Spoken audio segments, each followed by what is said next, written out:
A very significant chunk of success is risk-taking ability. Everyone you've seen who has ever become successful, so at some point, the source of wealth is always risk. People think an entrepreneur's job is to take risk. I think in real life, an entrepreneur's job is to reduce risk. It's very hard sitting from the outside of an industry to really judge its risks. Like in my opinion, the entire entrance exams thing is a hugely risky endeavor just on the probability of success. But it's an acceptable risk to take in India because everybody else is taking it. Most people do not know how to take risk. There is nothing that is safe in life, and our job is to estimate the risk of everything. But in life, if you go all in, even if you're right once, it's enough. But in India, if a business pivots, people laugh at you. But that's the absolutely wrong way to look at the world.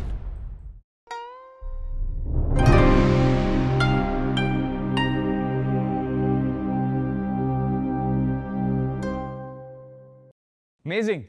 Now we're going to talk about a topic that I think is a skill, I think is learnable, which is how to take risk.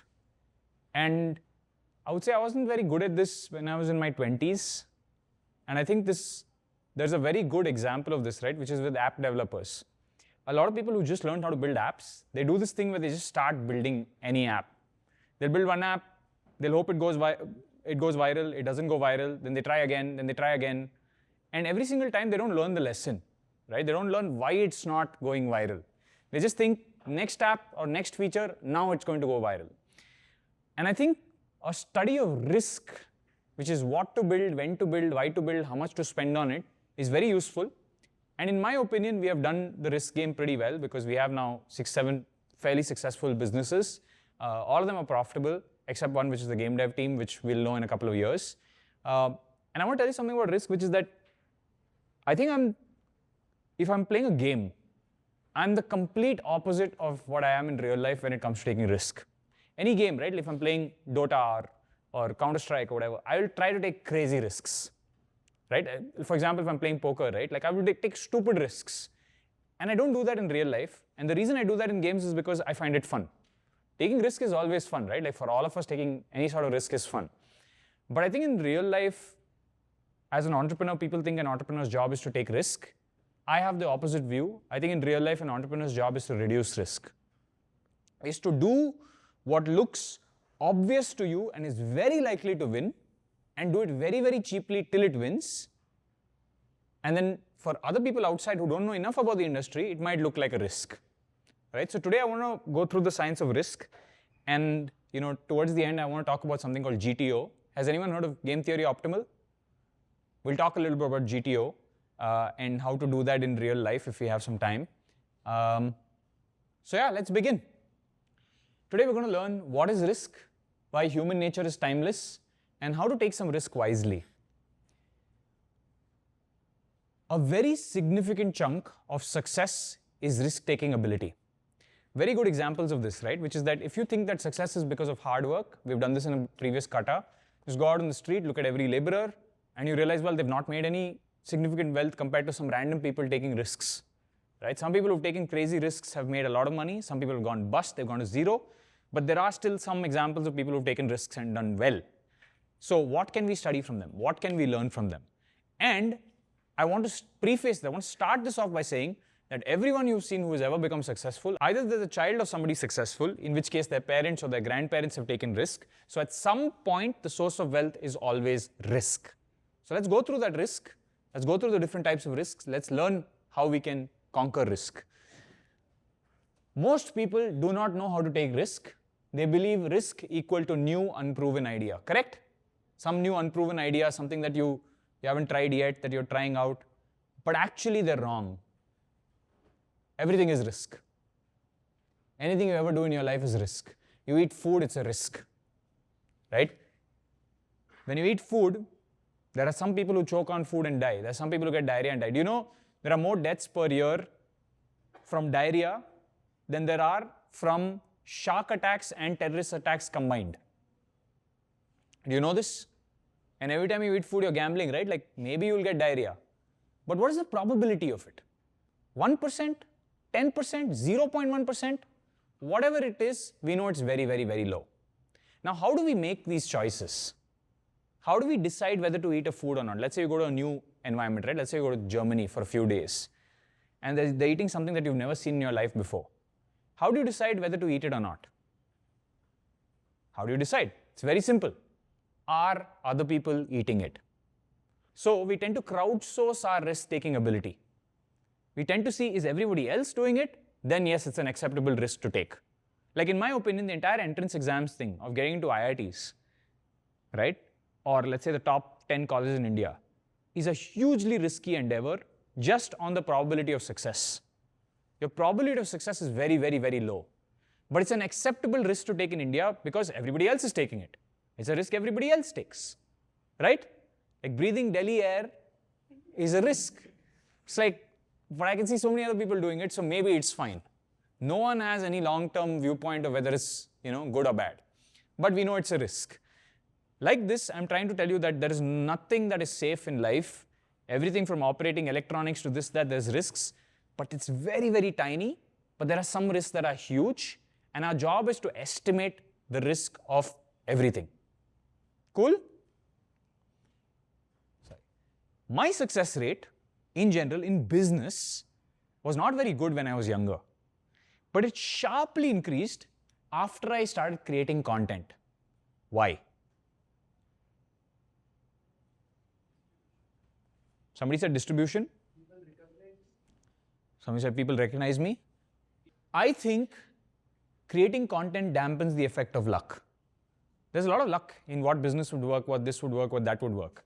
But if you have distribution, your cost of running ads is zero, right? Like you don't have to run ads every time you start something new. You can quickly test whether it works or not. You can cheaply test whether it works something or not. You just put out a post which is effectively free if you're the one creating content, right? And if you have reach, you have distribution.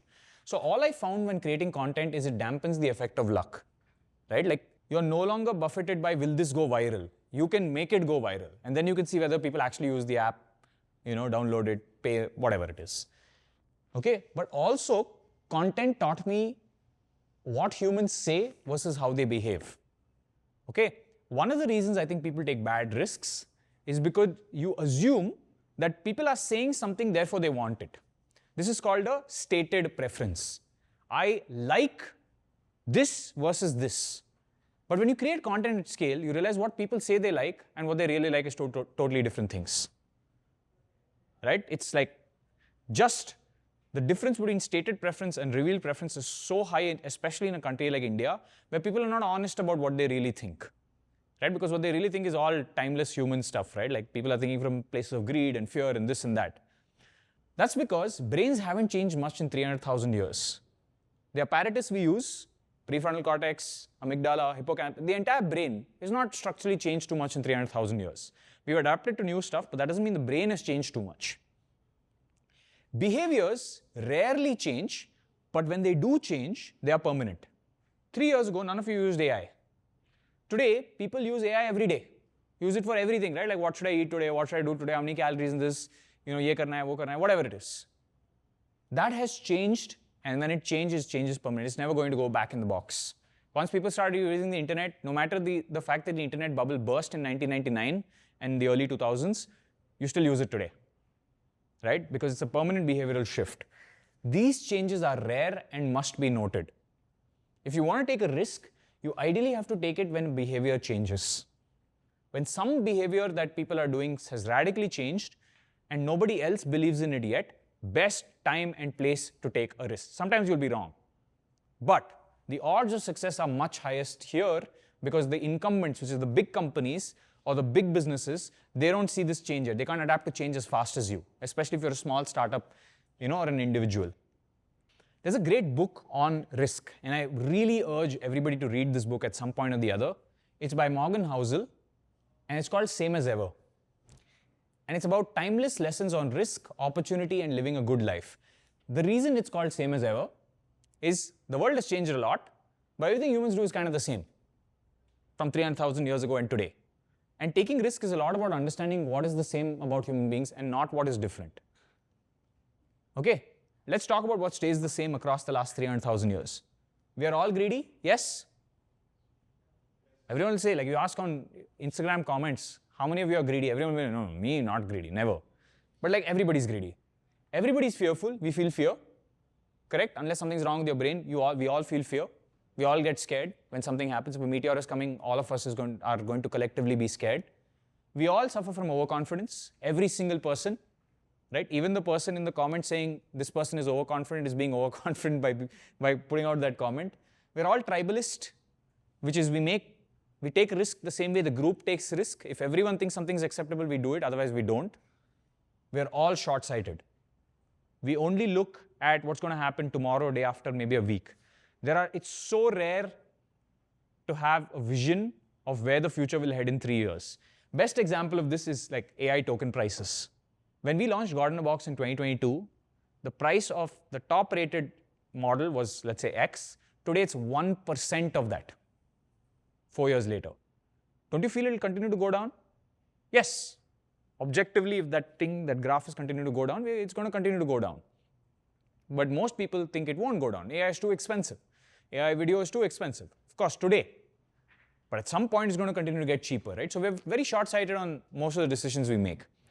History is filled with timeless wisdom. Like I've told you, the study of risk can be made with history. What gambles did other people take? How many of them paid off? How many of them didn't pay off? Okay? Now I told you things are timeless.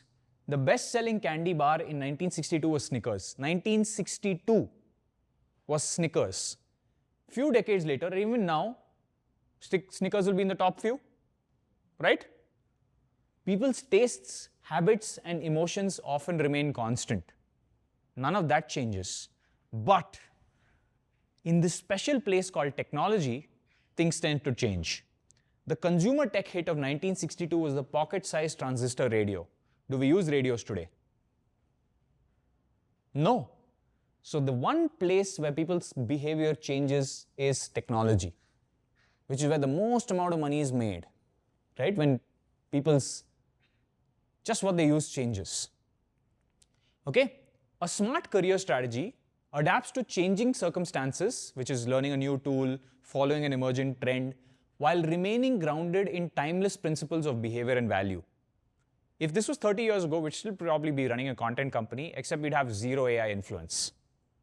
Right? Today with AI, we are learning new tools and following new tools, but it's still grounded in the timeless principles of what people want to watch. Everyone here, all the people who have hit millions of views and above, know this to be true. What people want doesn't change. AI makes it easier to make it, but what people want doesn't change. A great manager in 2025, as in 1925, okay, knows people in his organization crave autonomy, mastery, and purpose in work. We've been through this in Kata too. Why? Because these are timeless things. Like a good manager in 1950 is a good manager today also, even if he doesn't understand any of the technology. Still good today, because those principles don't change. Okay? A lot of success comes from getting the basics of human nature right, because those basics endured. I want to dig this point deep. It's all about human behavior. What do humans want? And giving them that. Okay? Risk is what's left over after you think you've thought of everything. Now here's the problem with risk, okay? Most people think they can predict the risks. You can probabilistically exactly say this will be 5% chance that this business won't work, or 5% chance that this career move won't work. But like, how do you know? Like a good example, when people DM me on Instagram and say, should I join this college or this college? Okay? And sometimes I reply. Nowadays I don't reply, but sometimes I reply and I say, well, if you have to give it probabilities of what's the success of going to this college and how it's going to impact your career, no one has any idea. They haven't even thought probabilistically. They're just like, well, I don't even know all the things that can go wrong. And it's hard to tell. For example, let's say you studied at Galgotias. I don't know why you guys are laughing. Let's say before this scandal happened, right? How can you put the probability of the risk that your degree might become useless later? Like, how can you predict that they're going to do something like this? Like, how would you probabilistically write it down, that this brand is going to go down 500 points? You cannot. You have to just live with the outcome and say, now what? What can I do now? Same with any job you do. Same with any relationship that you get into. It's very hard to tell where the risks are. Okay?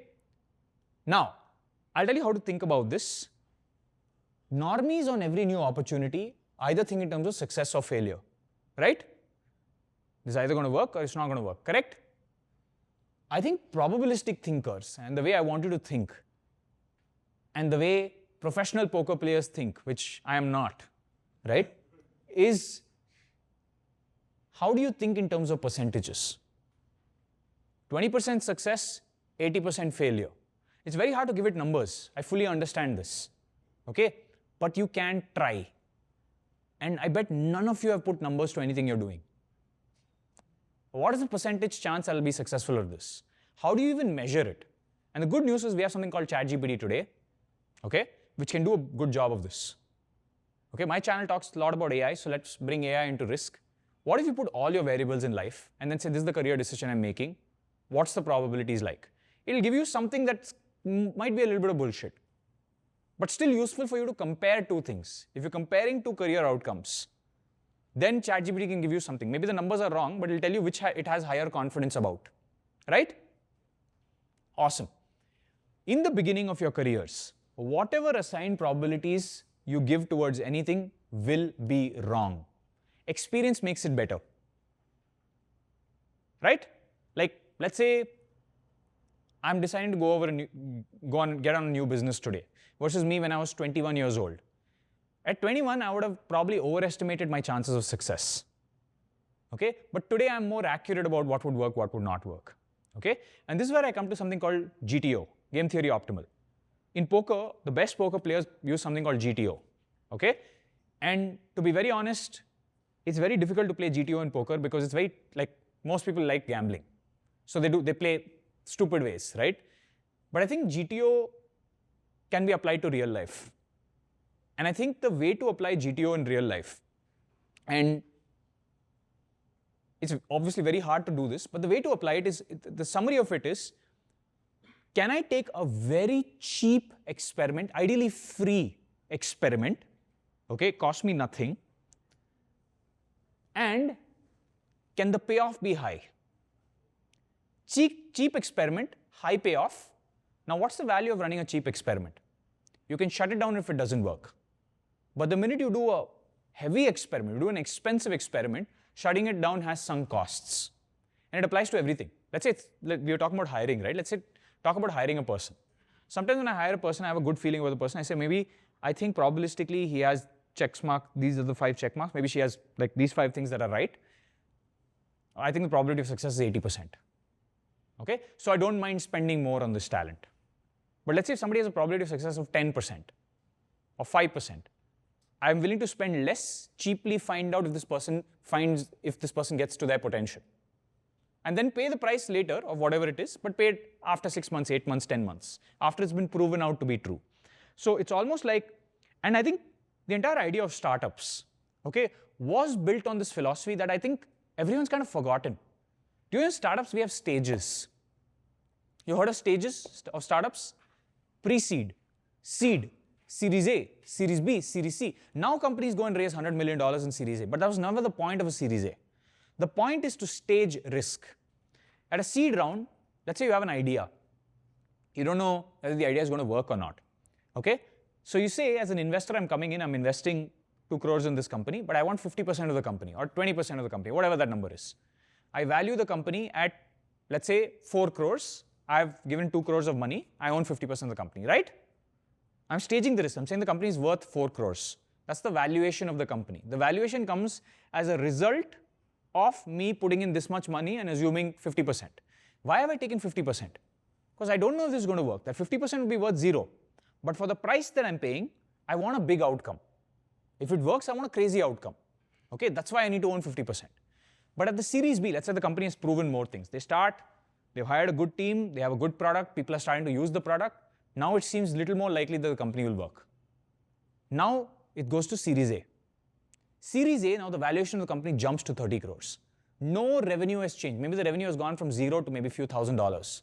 Nothing has changed. But they have ticked marked or checked off certain of the risks, like can this person even build a team? Can this person even build a product? Can this person do marketing? Can this person get some users?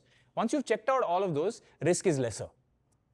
Once that risk is lesser, the next person coming in, maybe they're still putting in 2 crores, but now they only get 5% of the company because the valuation of the company has gone up, shot up that much.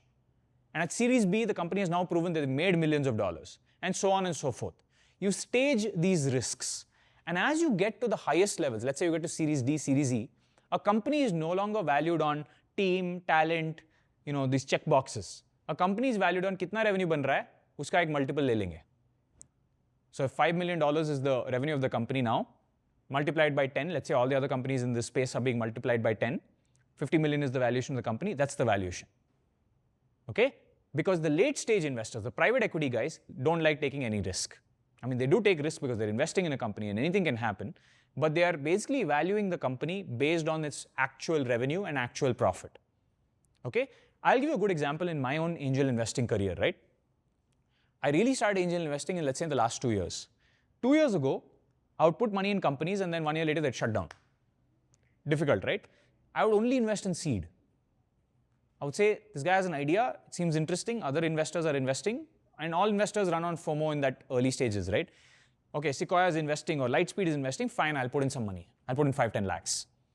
But today it's different, okay?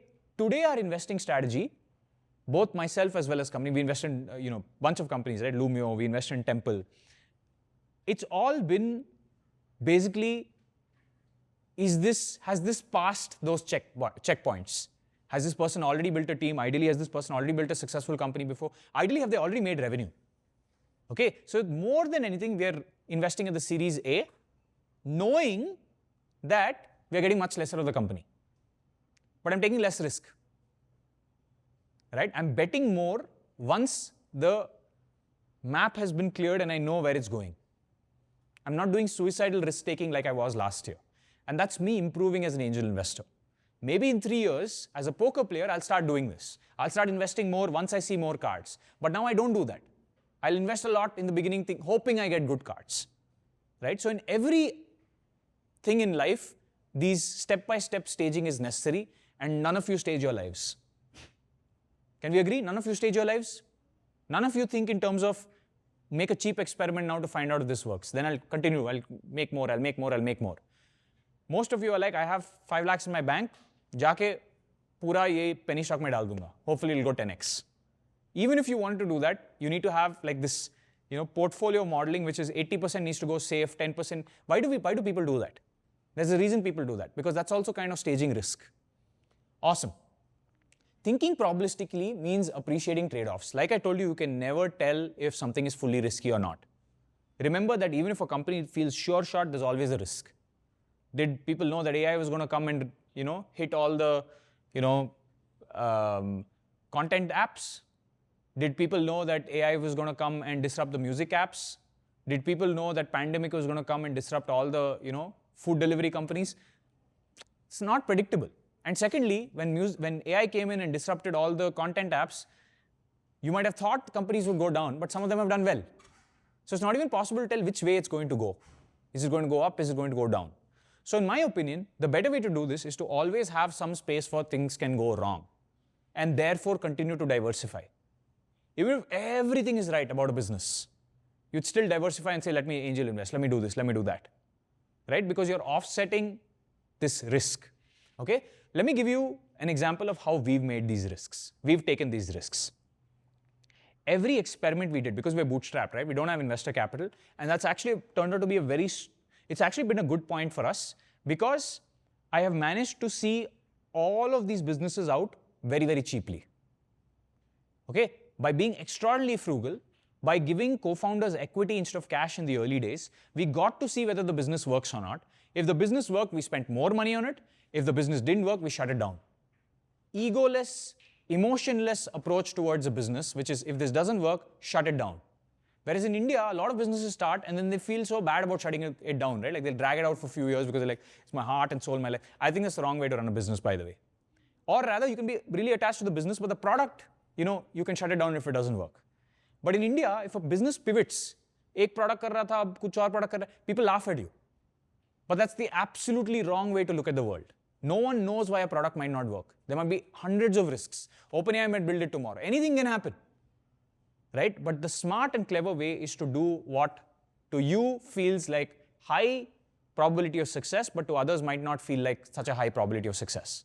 Like to me, and it's called information disparity. Like I'll give you a very good example of this, right? Editing, video editing, in my opinion, is a career right now where you can guaranteed make few lakhs a year. And probably even get to double-digit lakhs a year pretty quickly. Okay? But a lot of India doesn't believe in it yet. They feel it's too good to be true. Or they feel like, because it's not socially acceptable yet, right? It's not like 100 people are making videos on video editing saying, I'm making 40 LPA, 50 LPA. It's happened a lot in software. So socially, it's acceptable to take that risk, even though it's very risky to be a software engineer right now. Just looking, not even because of AI, just looking at the number of software engineers coming out of India and the number of jobs. Those number of jobs, because the funding is declining for pure software, is decreasing, but the number of software engineers is very high. Whereas the number of channels in India has continued to increase, the number of influencer money, the amount of influencer money, YouTube paid out something like 19,000 crores, right? So that's continuing to increase, and there are opportunities there. So in my opinion, because it's not socially acceptable to take the risk, a lot of people are hesitant. No, I don't need to do this, right? So in my opinion, it's very hard sitting from the outside of an industry to really judge its risks. So some people, they'll say, I'll start a startup, but I started in the finance industry. I'm like, but you're a computer science engineer, how are you going to start in the finance industry? Person will be like, no, I'll pick it up. Fair. But I promise you for the first 2 years, you're just going to be understanding what is the risk of that industry. What works, what doesn't work, where is money to be made, who are the players. It's just going to take you 2 years to do that. But if you did something you understand well, let's say you're a college student and you did something for other college students. Yes, less chance to make money, but at least you understand it very well and you can create a good product quickly. You'll know your audience well. But for finance, very unlikely that somebody who's not been in finance can make a good product for finance people. And you all have seen this. There's so many software people that come to us, so many app builders that come to us building video editing tools, AI automatic video editing tools. And you guys are all, most of you in this room are editors. Some of you are engineers. What do you think of some of these editing tools? Like, this is good, but you misunderstand our industry. It's not just a combination of presenter, audio, and B-roll, right? You can't just put those together with a subtitle. There's still some creative art that goes into the storytelling of the video, and AI can just never do it perfectly yet, right? Especially the stitching between parts, right? Like, if I was talking about this as the hook and then go to this and then go to this, an AI model today, and maybe in a few years it's possible, but an AI model today cannot give you that perfect narrative, and even if it gives you that perfect narrative, the video will come out differently. So they look like generic, some of those old media jingle types, it looks like a slideshow. But the founders are very convinced that this will automate it because they can't tell the difference. But in 2 years, they can. In 2 years, they're like, I appreciate now the nuances of the industry, right? So in my opinion, being in the industry allows you to appreciate the trade-offs, knowing exactly what the nuances are so you can model risk better. So how do you think about this? The way to think about this is, let's say you're doing something. Let's say you're joining a company, okay? And you're joining the company at 30,000 rupees a month. Some company, let's say. Okay, let's say you're in the space of finance. There is another option for you, another offer for you, doing a sales role at a different company where, let's say, they sell monitors, okay, at 60K a month. Cool? Now, remember the first rule I told you? Humans are short-sighted. So can we have a 2-year viewpoint of this? So never look at what you're being paid right now. It's a bad metric. In 2 years, which of the two companies is going to do better? The finance company or the monitor selling company? Okay? Let's do all of these. What is the best case outcome in 2 years? The best case outcome is in the monitoring company, I get to be VP of sales or something like that, and I make this much money.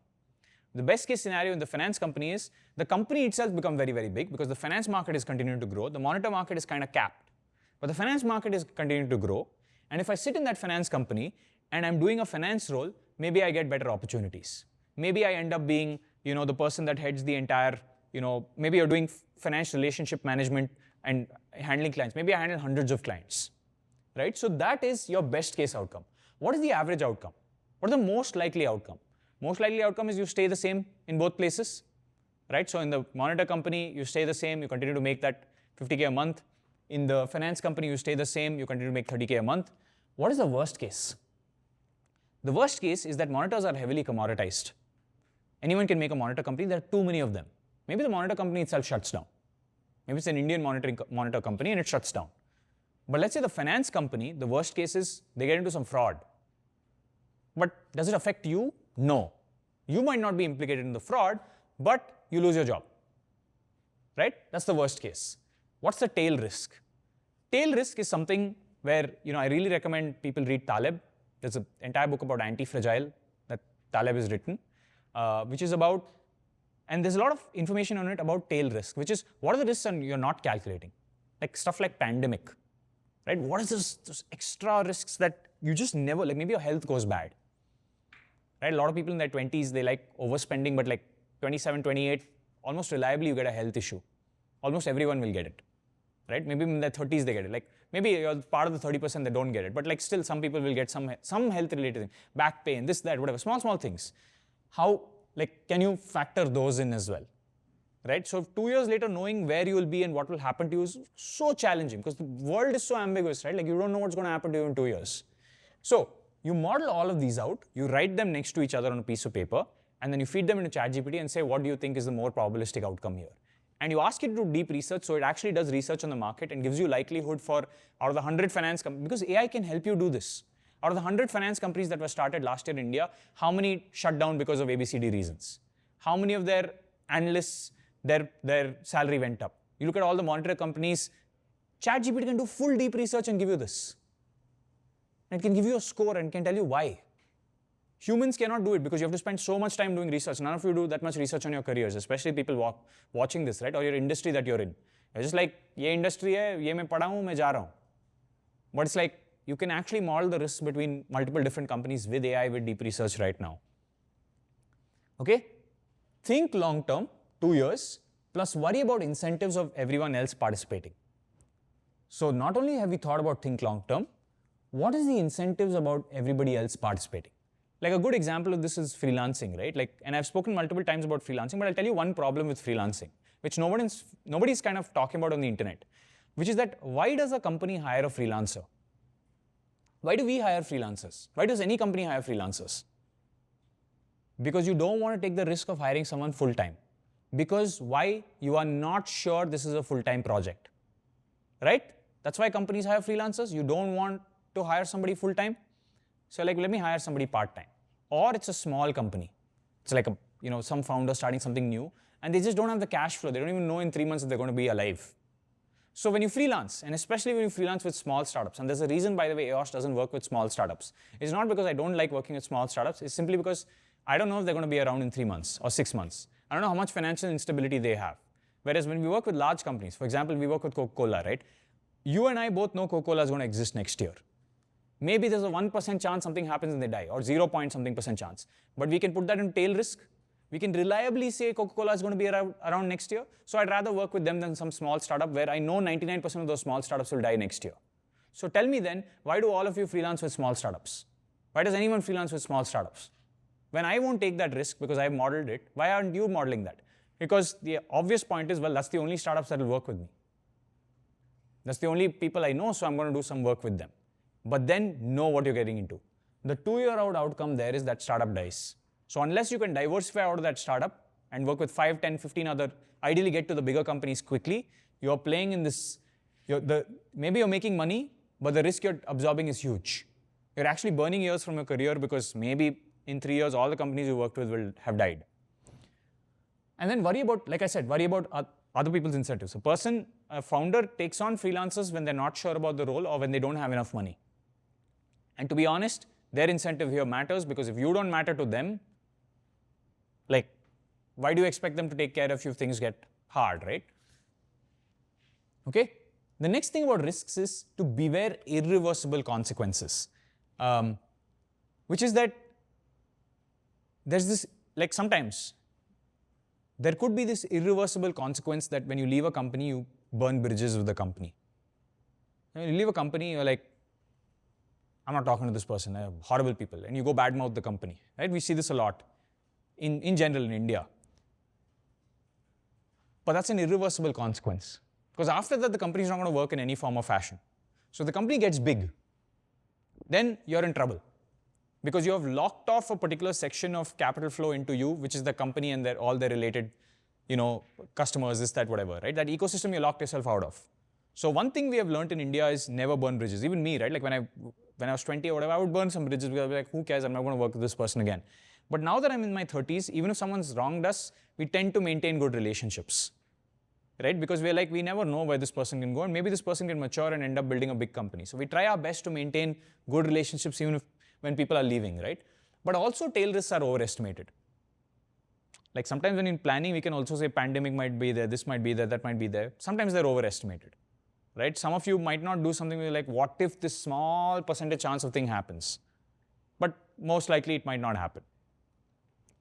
Okay, remember we spoke about optionality, 1 or 2 katas prior to this? One of the fake optionality things is I will interview at 10 places just to know whether they want me. Here, this is fake optionality. Why is it fake optionality? Because you haven't quit yet. Right? You don't even know if these are serious offers, whether you'll survive at the company for 6 months. There's so many things that happen after a company saying yes to you in an interview, right?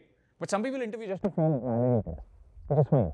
But other people doing this is fundamentally a waste of time because you're not quitting, you're not planning to join any of those companies.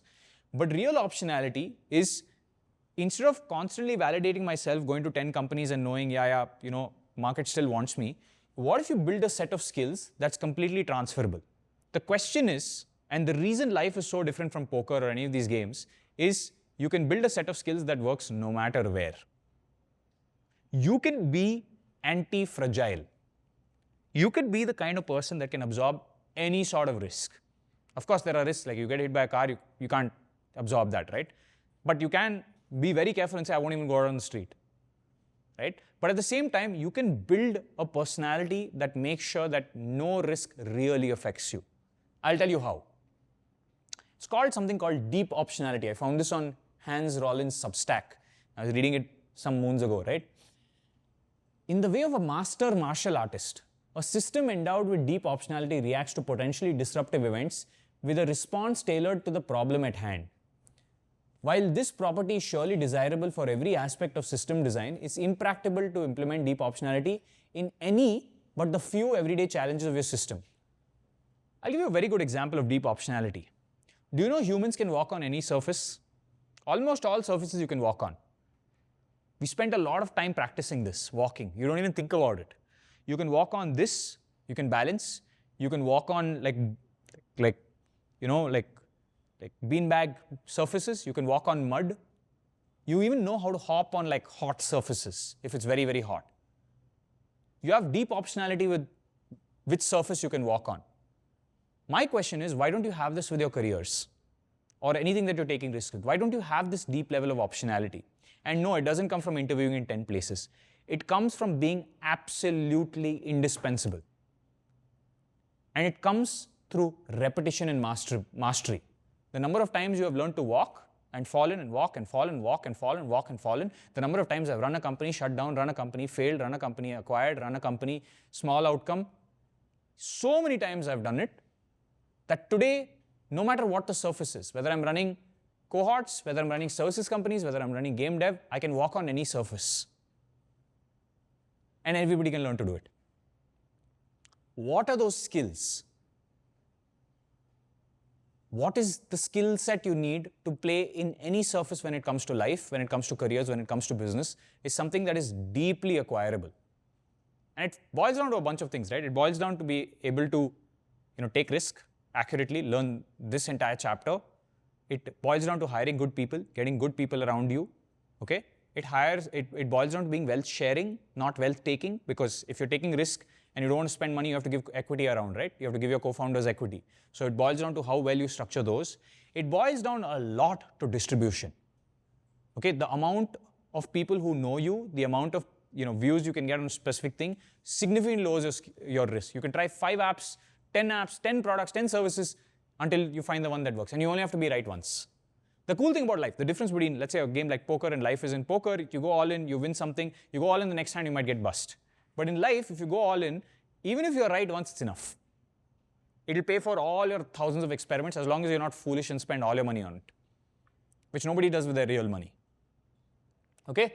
So ultimately, you have to become the kind of person that can stand any risk. And to do that, you have to learn these things like learning to take risk, learning to talk, learning to put people together. And trust me, hard skills are not part of this.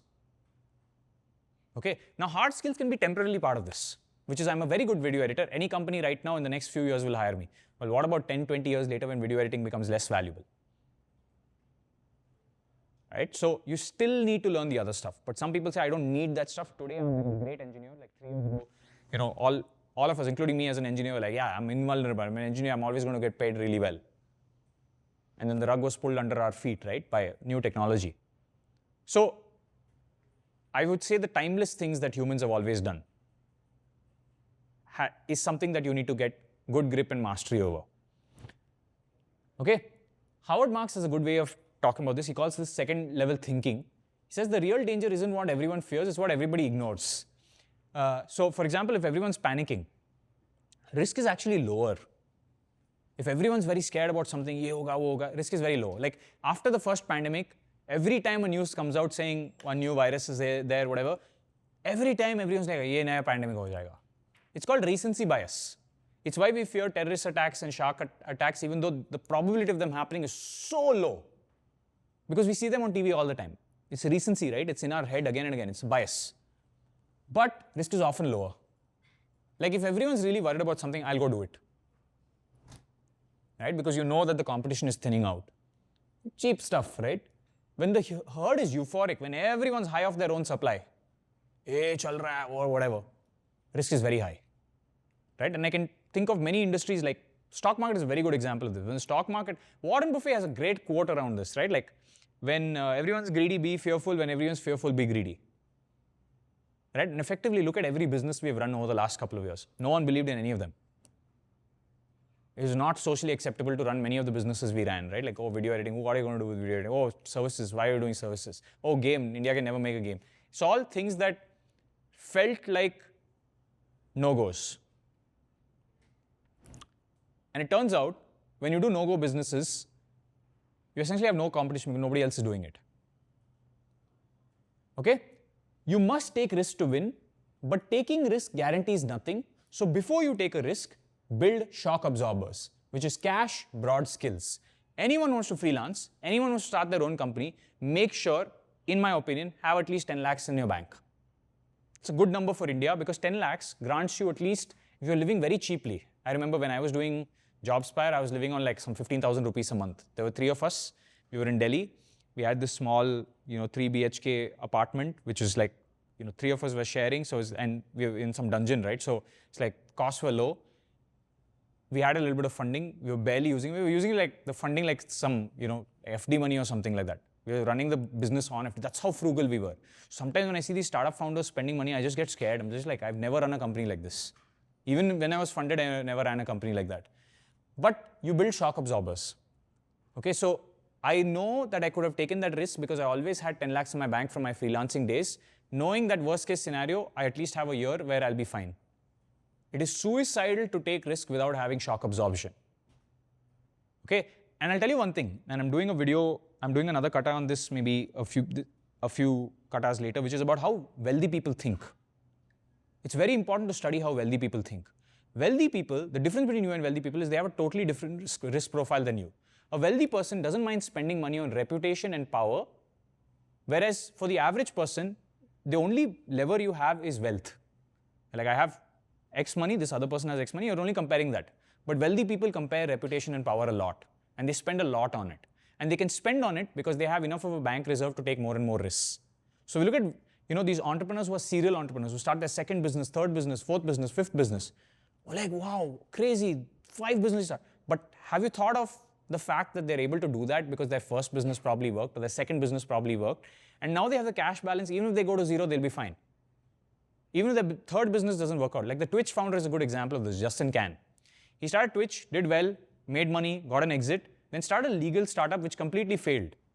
But did it affect him personally? Absolutely not. Maybe reputation-wise, yes. But cash-wise, no chance. Because cash-wise, the person has made enough and more money. So it's not really a risk. Like Unleash the Avatar is a very good example, right?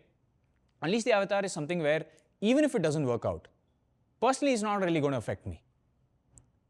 Or rather, company-wise it's not going to affect the company. Personally, yes, it's my personal cash, so it will definitely affect me. But company-wise it's not going to affect us. I've built it in such a way where it's like it doesn't kill Aeos on its way out if it doesn't work. Right? And these are the type of risks you're supposed to take. And there are, like for example, if I did a robotics startup right now, it would definitely kill Aeos if it doesn't work. Because the amount of capital expenditure required to make a robotics startup work, it will definitely kill Aeos. Just you need like hundreds of millions of dollars to make it work. So maybe someday, once I have enough shock absorption, once I have enough cash in the bank, like somebody was telling me, right, L&T or something, one of those companies has like some 50,000 crores in their bank. They can take any risk they want. a TCS, an Infosys, they have enough more money in the bank, they're very well diversified, they can take any risk they want. But yet they do not take risks because for them the risks are reputational now. They're a publicly traded company. If they go out and build some app and it doesn't work, or build some AI thing and it doesn't work, the market will, all the stocks will dip. I want to tell you 3 stories to show you how risk and reward really works and how random life is. Okay? I was on a plane. I was flying to Bombay or something like that, and I met a guy. He was sitting next to me. And cool thing is, like, in business class, everyone's very chatty. Everyone talks a lot. So I was speaking to this guy, and it was just like generally chatting, and he knew about what we were doing.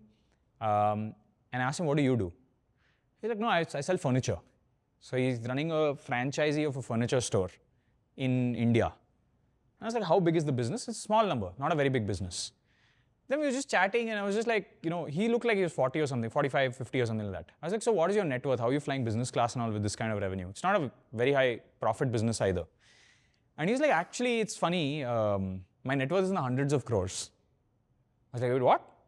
But the business math doesn't make sense. He's like, No. When I was like 23, me and my friends bought a property. Some random property they bought. And then he's like, something happened and the government really needed it for something. And they bought it out for whatever, some few hundred crores. He's like, that time property was cheap. We didn't know what we were doing. We just bought it. And then now the government wanted to buy it like a few years ago for like lots of money, and I made all my money there. And he's like, I don't have kids, so I'm just spending the money now. It's crazy. The guy runs a business. The guy runs a furniture business. But his source of wealth is not furniture. His source of wealth is some random, gamble that he's taken on the side that's ended up working very well.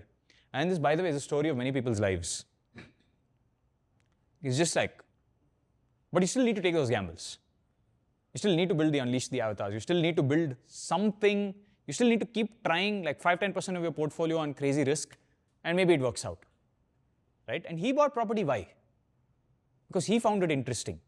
Right? Him and his friends had a cool plan and they said, chalo karenge. Most of the successful business you see in life are just 3 friends with a cool plan saying, chalo karenge. It's never like a planned 1, 2, 3, 4, 5, unless they have a lot of experience in that domain. Like Aeos is a plan. You've seen the Disney, some of you have seen the Disney plan that we had, right? Disney-like plan where we build, talent, and then the talent feeds. It worked according to plan, but that's rare. And even I accept that what we have done is fairly rare in terms of sticking according to plan. And even then, it's not 100% according to plan. It's gone 60, 70% according to plan. But it just goes to show you how much of life is random and why you still need to take those 5-10% random risks. Okay, and remember we've spoken about diversification versus confusion, which is diversification is you still need one thing that works and you need to still put your money in other things that don't require your time. Real estate didn't require his time. His time goes into the furniture business. Right? So you need to find outlets like that where you can invest either your money, whether it could be risky, it could be non-risky, up to you. But model that portfolio correctly. Another example is Infosys shares. There's a great story about Infosys shares, right? I read it in the newspaper somewhere. I've forgotten the story because I wrote this Kata a long time ago, where apparently I think Narayan Murthy went to someone and said, you should really buy shares of Infosys. It's going to do really well. And the guy said, no, unnecessary, whatever. And finally, the guy bought it because he's like, Narayan Murthy is a friend, I'll buy it. Today, the value of his shares is massive. His next 5 generations run on this. So he's just like, I did this random thing that this guy came and sold me on, which I also wasn't sure about. And by the way, Aeos is a very good example of this. Like, there'll be talent here, and I would have told them, yeah, I will do this, it might work, whatever, against their best wishes. Some people just be like, yeah, I would rather have a 10,000 rupees increase in my salary this month. But there's some people I went to and I was like, instead of taking that, why don't you take a risk and do this? And they did it, and then the outcome surprises them, and it's like a permanent elevation in like mind space. Because they can't relate to the person that didn't want to take risk or have some exposure to risk. They can't relate to that person anymore. But a lot of you are like that, where like, you haven't even modeled how your risk profile is going to be outside of the primary salary that you get. So yeah, Infosys shares, again, another example of random stuff. By the way, do you know how some venture funded founders in India make money? People who have raised a lot of money, how they make money? Some of these guys take reasonably good salaries for what the market should be paying them. And then what they do is they invest in their friends' companies. Perfectly legal, you're allowed to do this. and they all kind of invest in each other's companies. So if there are 100 founders, they all invest in each other's companies. And the reason to do this is, when you invest in the very early stages, it's either 100x or bust. Okay, it's either going 100x or bust. So a lot of founders in India right now who have invested in so many startups now, those startups have done very, very well, that their investment portfolio itself is much more valuable than their companies. It's crazy, right? And it's not a bad thing or a wrong thing. In fact, this is in Silicon Valley, this is a known thing, and it's necessary to do also, because you don't know if your company is going to work, right? There's so many tail risks. So sometimes I'll meet founders like, I'm going all on my company. I'm like, even the best founders in India know there is a risk that their company might not work. And therefore they do this, right? To hedge themselves from this risk, right? So again, there are founders in India who made more money investing in other companies than their own companies. It's not a bad thing, because you don't have complete control of whether your company will work or not. But this offsetting of risk is important, okay? And the reason many people don't take risk is because losses feel bad. Humans, have you heard of something called loss aversion?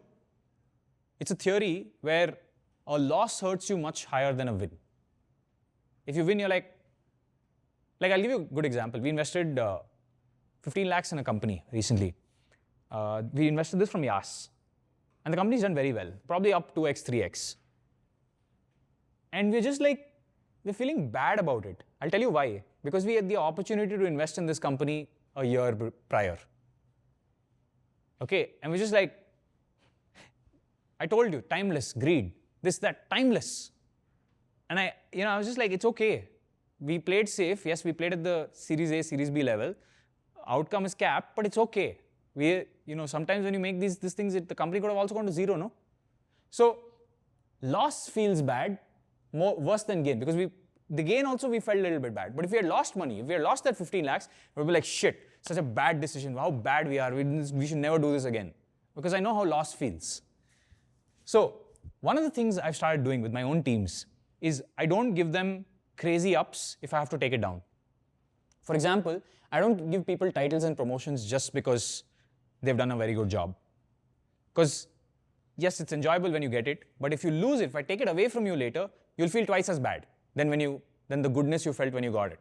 So a week in, when you get it, you'll feel very good, then you'll forget about it. But if you lose it, you'll curse me for the rest of your life. Right? So no feel-good promotions, no ballpark numbers or projections.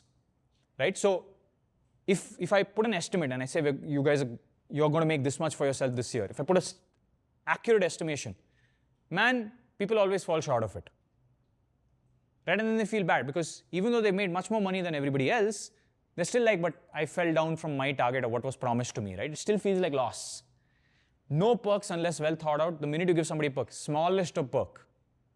Like, for example, we made shoes.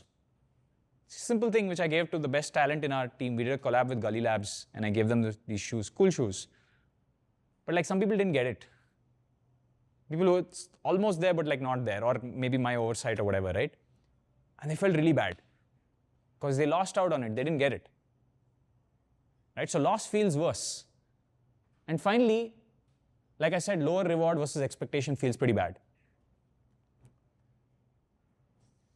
Okay, so the strategy that you should probably use is to keep 80 to 90% ultra safe.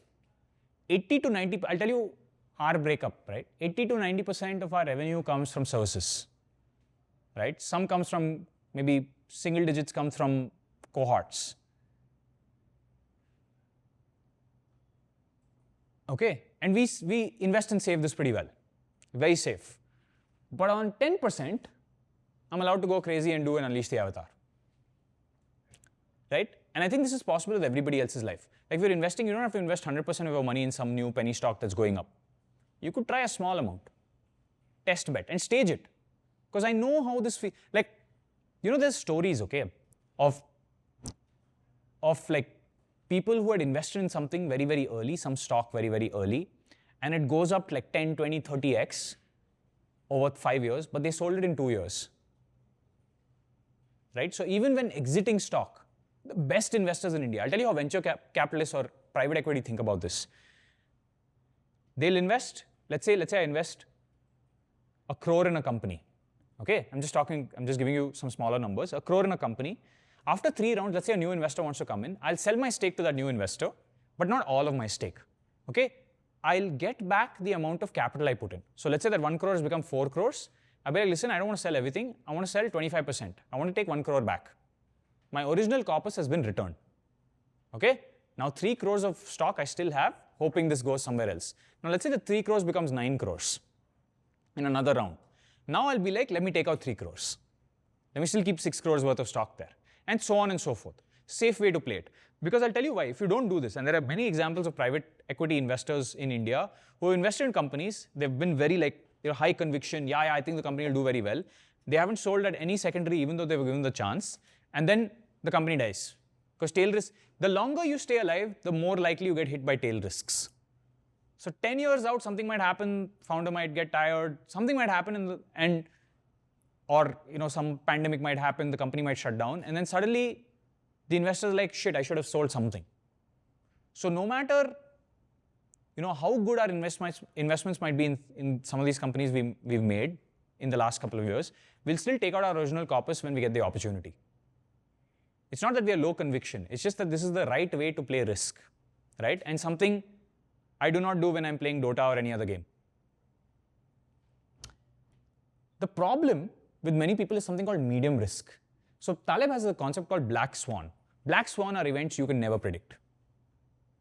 Pandemic, black swan. Nobody had any idea it was coming.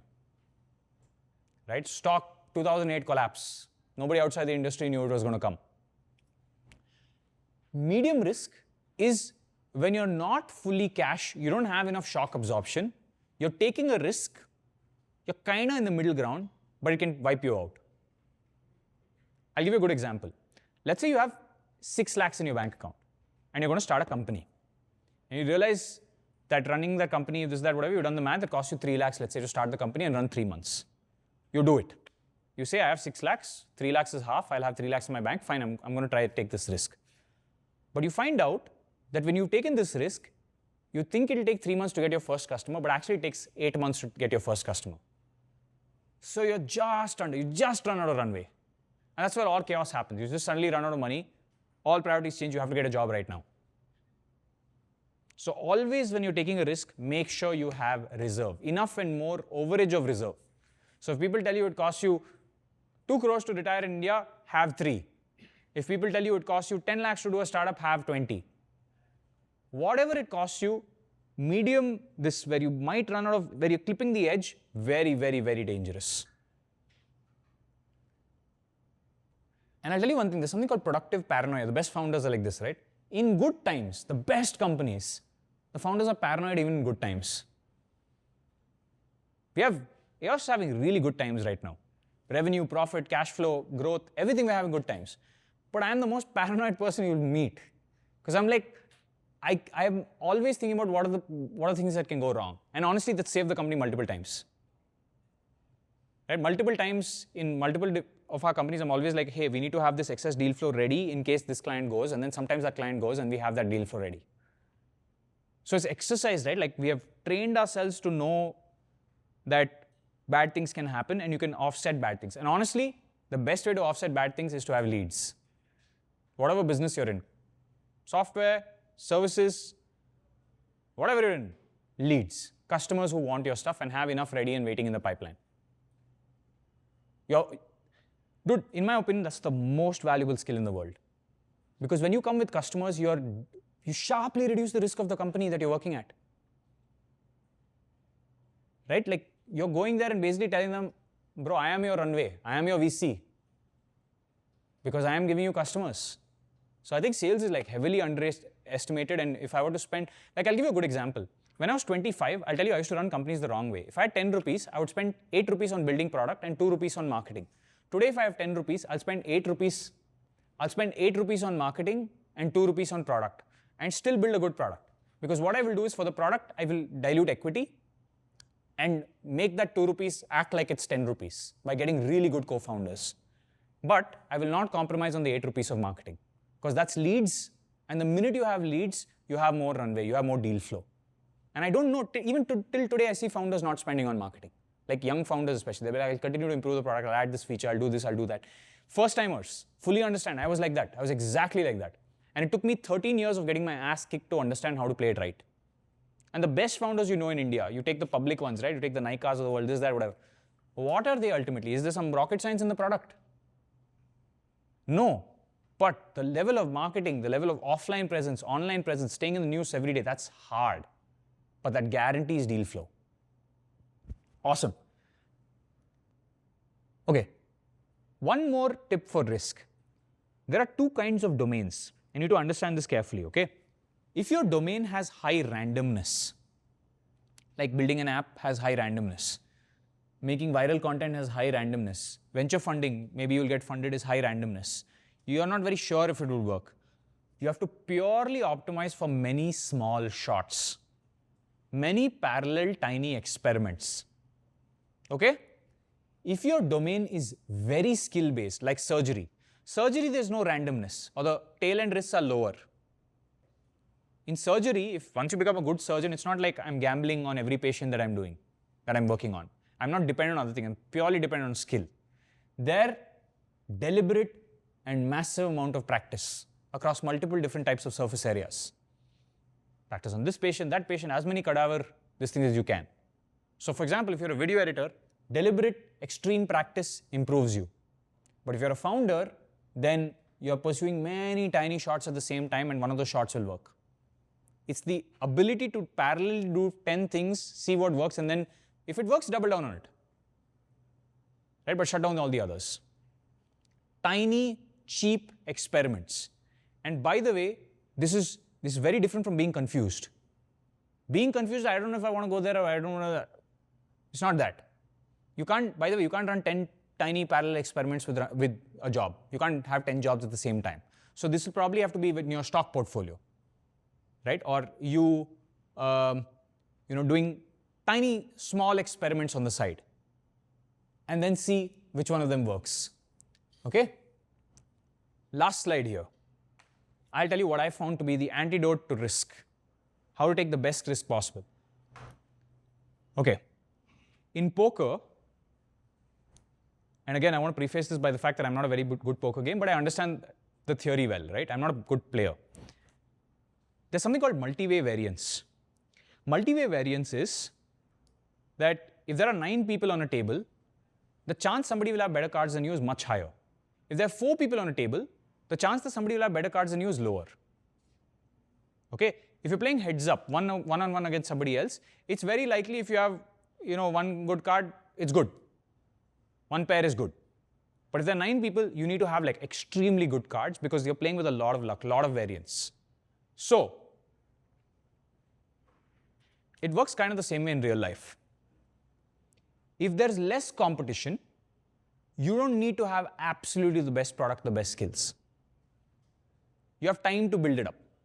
Okay? And it turns out, if you enter non-competitive markets and you have the best product, you basically create a seal that prevents the next person from coming in because you give them no time to improve. I hope you're understanding what I'm trying to say. Okay, what I'm trying to say is, if you are entering, let's talk about video for a second, right? When we did YouTube as a service, when we did YAS, there's virtually no competition doing YouTube end to end. Everyone else is doing ads or they're doing, social media management. They're not doing YouTube and responsible for pulling views. So when we came in, we were not very good. We understood YouTube, but to build the ecosystem where we're able to do, spawn 3 new channels a week, it's like not possible back then. But because we had no competition and we are sort of good, we got 2 years to improve and build all the execution muscle, the massive hiring teams that we have, etc., the training, this, that, whatever. We had time for AV to grow and supply editors. We had too many things going for us, where 2 years, people just gave us that time. Now, what's happening in the market is, anyone that tries to do this will always be where we were 2 years ago at best. Okay? And they need 2 years to catch up, but I'm going after those same deals. So as a customer, it's like, do I go with this inferior product that could be better in 2 years, or this? I would rather go with this because I need the results now. Because every marketing manager's, it's not like what you do 5 years later that matters, it's what you do in the next 6 months to a year that matters. Right? So they don't mind paying the extra premium to work with us. So everything that we do, like game dev is another good example of this, right? The things we have learned in the last 18 months of doing this. Anyone else trying to do this from scratch will take 18 months to learn this, by which time we'll be multiple step functions ahead. right? So ultimately, it's all about trying to do things that are non-competitive, which is very, very difficult because like I told you, risk is crowdsourced. If everyone else thinks some risk is acceptable to take, you feel comfortable taking it. Most of the people on Twitter are comfortable building apps right now and taking a risk and saying, I'll do an app startup because it's the socially acceptable thing to do. Okay, but the minute you say, I want to build a services company, or the minute you say, I want to build an ice cream company, something very random, in my opinion, that's more likely to work. And in my investment philosophy, what has worked very well for us is investing in some of these crackpot ideas. It's like there's no competition for this. But I don't think too many people want it. But maybe that market will expand, right? So the combination is you're looking for a market that will potentially expand, but not enough people doing it. That is the formula, in my opinion, for risk, because you reduce this multi-way variance that we spoke about, right? Like multiple people playing in the same this thing. You don't know who's going to be better than you, this, that. But if you're alone, then it's only you, no? So underrated problems. But the problem is, going after underrated problems is hard because there's no social support. You can still be wrong. And secondly, it's like the best founders sometimes are people who have like a lot of domain expertise and identify a very niche problem in that domain. For example, if someone comes to us right now, instead of them saying, I'll build an app that automates all of video editing, if somebody comes to, or automates all of content creation, if somebody comes to us and says, actually, Varun, I'll help you get 2x productivity on your NAS. It's a network attached storage, which by the way, we use every day, right? And we have our own solution for, so we don't need this. But like if somebody had come to us with that, or if somebody had come to us with, I'll help you do very specifically like catered meals for your office employees. Stuff like this, right? Where my options are just you and like every other like old school tiffin business which is 20 years old. I feel like these are the real opportunities that nobody's looking at, especially the people sitting there, and there's no competition. And if it works, expect competition, but you'll be 2 years ahead. And at that point, it's a pure speed game, speed and technology game. How can you keep adapting? How can you keep evolving? And you have to use your free cash flow then to keep pushing the boundary and keep doing new stuff. So you continue to stay ahead of everybody else. I hope that made sense. I know this is a slightly different episode because we went over many different types of risks, human risk. We went over, a little bit of, investing risk. We went over a little bit of, competitive risk. But I hope it made sense. I hope you picked up one or two things. Thanks for joining. Bye.